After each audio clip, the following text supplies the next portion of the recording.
আসসালামু আলাইকুম। আজকে আমাদের নতুন ভিডিওতে সবাইকে স্বাগতম।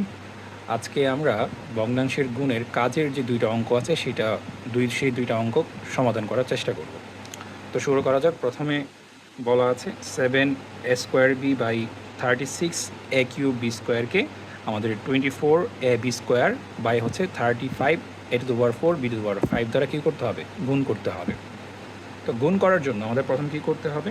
আমরা জাস্ট লিখে দিব 7a²b/30a³ ইন্টু আমাদের যেটা আছে আরেকটি ভগ্নাংশ দেওয়া আছে 24ab²35 দেওয়া আছে, সেটা আমরা লিখে দিলাম।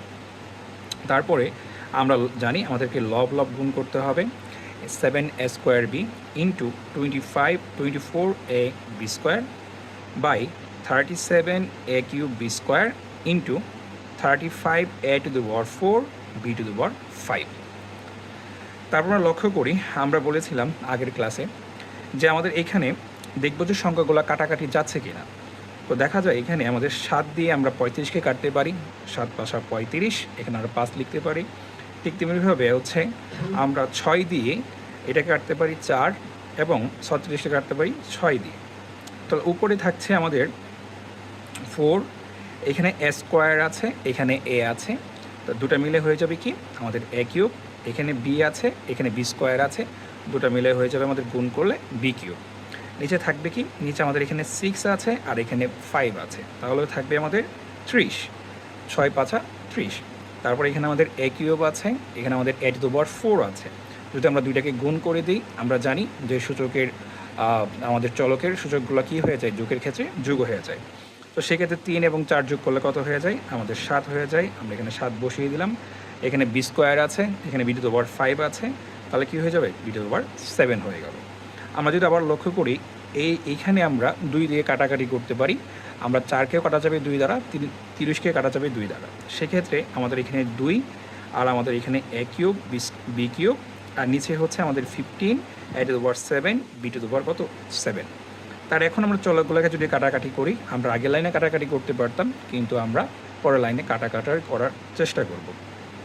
এখানে a⁴ আছে, এখানে a³ আছে, এখানে b⁵ আছে, এখানে b³ আছে। যদি আমি কাটাকাটি করি তাহলে আমরা কি হবে, এখানে 3টা আছে, এখানে আমাদের 7টা আছে, তাহলে আমাদের এখানে নিচে থেকে যাবে আমাদের এখানে 4টা, আর এবং আমাদের এখানে b³ আছে, এখানে b⁵ আছে, তাহলে এখানে যেহেতু বেশি আছে তো আমাদের নিচে থেকে যাবে b⁴।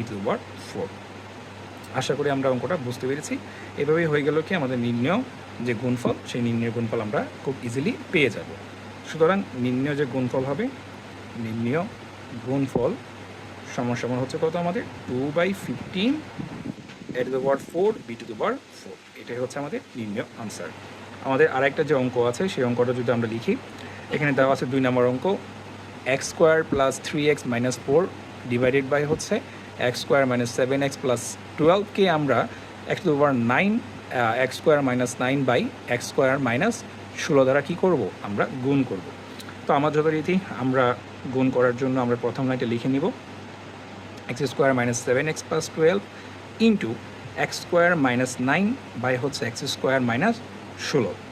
তো আমরা কি করতে পারি, এখানে আমরা দেখছি প্রথম যে বীজগণিত রাশিটা আছে আমার লব আকারে, আমরা লবগুলোকে একটু কাজ করে নিতে পারি। দেখা যাচ্ছে এটাকে মিডল টার্ম করা যাবে, অর্থাৎ আমরা ভাঙতে পারবো, কীভাবে উৎপাদক বিশ্লেষণ করতে পারবো, সেই উৎপাদক বিশ্লেষণ আমরা কীভাবে করতে পারবো। এখানে x² আছে, এখানে 3x আছে। আমরা জানি উৎপাদক বিশ্লেষণ করার জন্য আমাদেরকে এমন দুটি সংখ্যা নিতে হবে যাদের গুণফল হবে কত, 4, এবং তাদের যোগ বিয়োগ হবে কত, আমাদের 3। আমরা যদি এখানে 4x - x - 4 লিখি, তাহলে দেখো যোগ বিয়োগ করলে হচ্ছে আমাদের 3x থেকে যাচ্ছে, আর আমাদের এখানে -4 গুণ করলো 4 এবং 1 গুণ করলে কত হয়ে যায়, 4 হয়ে যায়। তো আমরা খুব সুন্দর করে মিডলটা আমরা করতে পারলাম, নিচেরটাও আমরা করতে পারবো। নিচেরটা যদি আমরা করি, আমি আশা করি সবাই মিডলটা আমরা খুব ভালো করে পারি। নিচেরটা করতে গেলে আমাদের কত হচ্ছে, আমরা যদি এখানে 4x - 3x দিই, তাহলে আমাদের -7x চলে আসবে এবং আমাদের গুণ করলেও 12 চলে আসবে। তো আমাদের এখানে x² - 9 এবং কি আমাদের x² - আমাদের 16। তো এই অঙ্কটা আমরা কি করব, এখন আমাদের x কমন যাবে। আমরা সবাই জানি উৎপাদক বিশ্লেষণ কীভাবে ভাঙতে হয়, এটা আমি স্কিপ করে গেলাম। x - 4, এখানে -x - 4, ইন্টু কত আমাদের এক্স স্কোয়ার মাইনাস 9, এখানে কত আমাদের এক্স মাইনাস 16। তো আমরা লক্ষ্য করি এখান থেকে আমাদের এক্স প্লাস 4 হচ্ছে কমন যায়, আমাদের এক্স প্লাস 4 এবং হচ্ছে এক্স মাইনাস 1, এখানে আমাদের এক্স মাইনাস 3, এটা হচ্ছে আমাদের এক্স মাইনাস 4। আমরা একটু খুব ভালো করে আশা করি বুঝতে পেরেছি। এখন যদি লক্ষ্য করি আমরা এই জিনিসটাকে লিখতে পারি, এক্স স্কোয়ার মাইনাস 9কে আমরা লিখতে পারি এক্স স্কোয়ার মাইনাস 3 স্কোয়ার, এবং এক্স স্কোয়ার মাইনাস 16কে লিখতে পারি আমরা, মানে 16কে লিখতে পারি এক্স স্কোয়ার মাইনাস 4 স্কোয়ার। তাহলে দেখা যাচ্ছে এখানে আছে x minus x plus 4, x minus 1, এখানে আছে এক্স মাইনাস 3, এখানে আছে এক্স মাইনাস 4। তারপরে আমাদের এইখানে হচ্ছে আমরা এখানে এ স্কোয়ার মাইনাস বি স্কোয়ারের সূত্র পড়ে যাই, that means X plus Y X minus Y. আশা করি একটু বোঝা যাচ্ছে। তারপরে যে অংশটা আছে সেইটাও হবে কি এক্স স্কোয়ার মাইনাস বি স্কোয়ারের সূত্র আছে, আমাদের এ প্লাস বি, আমাদের এখানে কি এ মাইনাস বি। তাহলে এখানে আমাদের যে লবগুলো আছে সেই লবগুলোকে আমরা একত্র করতে পারি, x plus 4 x minus 1 x plus 3 x minus 3, তারপরে হচ্ছে আমাদের নিচে এক্স মাইনাস 3 এক্স মাইনাস 4, তারপরে আমাদের বাকি যে অংশ আছে এক্স প্লাস 4 এক্স মাইনাস আমাদের 4। তাহলে এখানে দেখা যাচ্ছে এই যে এক্স মাইনাস 3, এই এক্স মাইনাস 3 কাটাকাটি চলে যাবে, এখানে এক্স প্লাস 4, এখানে এক্স প্লাস 4 কাটাকাটি চলে যাবে, এবং আমাদের যে বাকি অংশ থেকে যাবে সেটা হচ্ছে এক্স মাইনাস 1 এবং কি আমাদের এক্স প্লাস 1, আর নিচে হচ্ছে এক্স মাইনাস 4 ইন্টু কত এক্স মাইনাস 4। তো এটাই হচ্ছে আমাদের নির্ণয় যে গুণফলের উত্তর। সকলকে ধন্যবাদ।